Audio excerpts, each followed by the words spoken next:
गुजरात में रहने वाले भीलवाड़ा के सहाड़ा के एक युवक का शव राजकोट जिले में संदिग्ध हालत में मिलने के बाद राजस्थान से लेकर गुजरात तक कोहराम मचा हुआ है। 8 दिन पहले 3 मार्च को लापता हुए 24 साल के यूपीएससी की तैयारी कर रहे राजकुमार चौधरी का शव 9 मार्च को संदिग्ध हालत में मिला। इस मामले में मृतक के पिता ने गुजरात की महिला विधायक और पूर्व विधायक के बेटे पर हत्या का आरोप लगाया है। घर वाले सीबीआई जांच की भी मांग कर रहे हैं।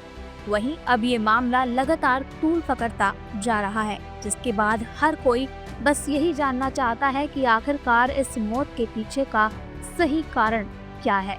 यूपीएससी छात्र की मौत के बाद क्या कुछ छिपाया जा रहा है, आइए आपको ये पूरा मामला विस्तार से बताते हैं। दरअसल सोनियाना के जबरकिया का रहने वाला रतनलाल जाट करीब 30 साल से अपने परिवार के साथ गुजरात के राजकोट जिले के गोंडल में रहता था। मृतक के पिता रतनलाल चौधरी पाव भाजी का धंधा करते हैं, वहीं बेटा राजकुमार चौधरी यूपीएससी परीक्षा की तैयारी करता था।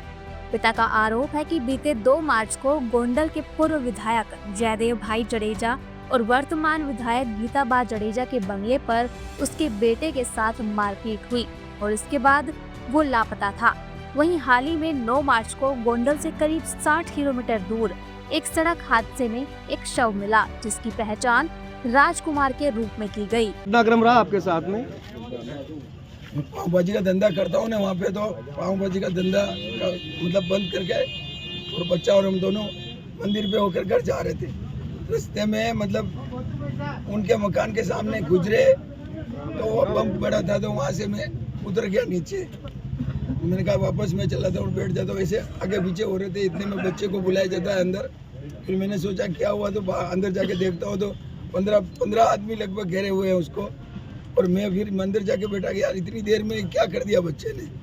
तो फिर वो सीधा मारने का ऑर्डर दे देते हैं कि मारवा मंडो है।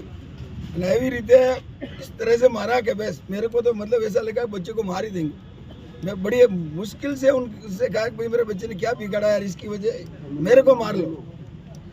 वो है ना भूतपूर्व तरह से भी जयराज सिंह जडेजा का वो ग्राउंड फ्लोर का मतलब वो नीचे का है ग्राउंड। वहीं इस पूरे घटनाक्रम के बाद मृतक के परिजन मंगलवार को गंगापुर एसडीएम कार्यालय पहुंचे और स्थानीय प्रशासन के सामने अपनी मांगे रखी। मृतक के परिजनों ने गंगापुर एसडीएम को ज्ञापन भी दिया है, जिसमें सीबीआई जांच सहित 0 एफआईआर जैसी मांगे की गई हैं। पिता का आरोप है कि इसमें विधायक जडेजा का बेटा भी शामिल था। राजकुमार के परिवार ने गुजरात पुलिस पर आरोप लगाते हुए कहा कि शुरुआत में पुलिस ने केवल गुमशुदगी की शिकायत दर्ज की थी और इस मामले की गंभीरता को नजरअंदाज किया था। करीब 20 सालों से इनके फादर का बिजनेस है वहाँ गोंडल गुजरात में। 2 तारीख को रात को दोनों पिता पुत्र निकल रहे थे, तो विधायक के घर के बाहर से निकलते हुए उनके परिवार के जो गार्ड्स वगैरह थे उनके कोठी के बंगले के, उन लोगों ने दोनों पिता पुत्र को अंदर बुलाया, लड़के को बुलाया। फिर बाद में मतलब लड़के को बुलाया, मेरी समझ में नहीं आया ये तो किसी को जानते ही नहीं है। बुला के अंदर मैंने बाहर से तो यार लड़के को गए हुए थे, मैं अंदर गया तो फिर उन लोगों ने मतलब हमारे साथ मारपीट चालू कर दी। मैं तो कुछ कारण ही नहीं जानता और हमारे तो उन लोगों तो उनको जानते ही नहीं हो।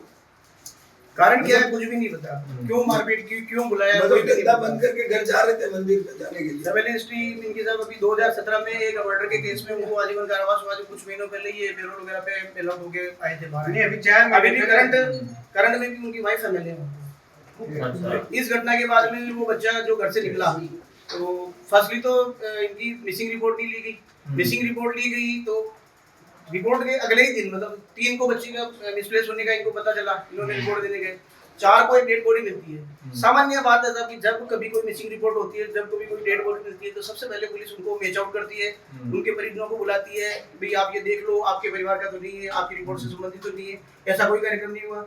जब 7-8 तारीख को पीड़ित पिता ने हाईकोर्ट जाने के लिए वहाँ सोशल मीडिया के और न्यूज चैनलों के माध्यम से जब हाई बनाया, उसके बाद में पुलिस जो है उनको बुला के इनके निकलने के बाद में इनकी पत्नी और बेटी को बुला के वो बॉडी दिखाती है। इसमें एक सबसे बड़ा पॉइंट वैसा भी है कि जो सीसीटीवी फुटेज जारी किए उस फुटेज के अंदर उन्होंने 14 सेकंड के 2 किए, एक टोल का किया जिसमें पैदल चल रहा है लोअर टी शर्ट पहन के, दूसरा जडेजा के घर का जो किया 14 सेकंड का, वो तो लेकिन वो 2.5 घंटे जो हुआ है वो ना फुटेज तो हमारे कपड़े अलग थे उसमें, तो एक जो कपड़े थे उसमें लोअर टी शर्ट, तो इसके अंदर उसमें वो जो जैकेट पहन रखा है। अच्छा, जहाँ पे डेड बॉडी मिली है, जो हॉस्पिटल की रिपोर्ट है, दोनों जगह रजिस्टर में काट छाट है उसके मेरे पास में, पूरे फोटो है अपने पास में। इस घटना पर सांसद हनुमान बेनीवाल की प्रतिक्रिया भी सामने आई है।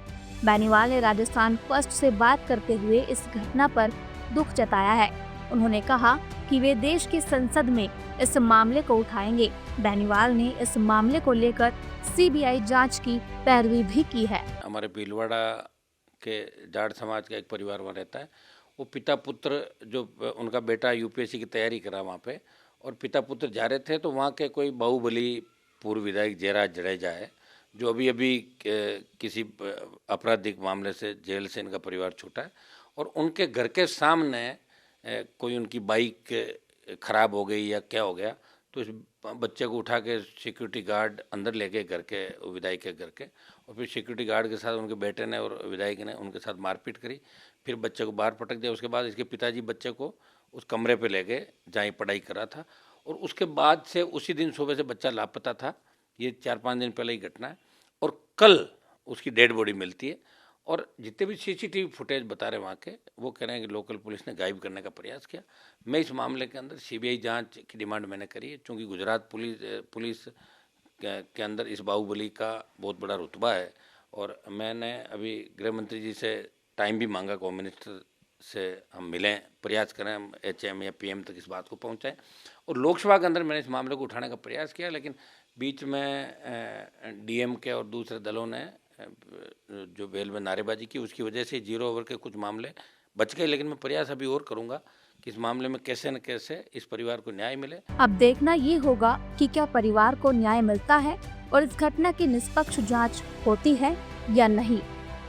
इस तरह की और वीडियो देखने के लिए हमारे YouTube चैनल को सब्सक्राइब करें और बेल आइकन दबाना न भूलें। यदि आप हमारा वीडियो Facebook पर देख रहे हैं तो पेज लाइक और फॉलो जरूर करें। हमारे अन्य सोशल मीडिया प्लेटफॉर्म से भी जुड़ें।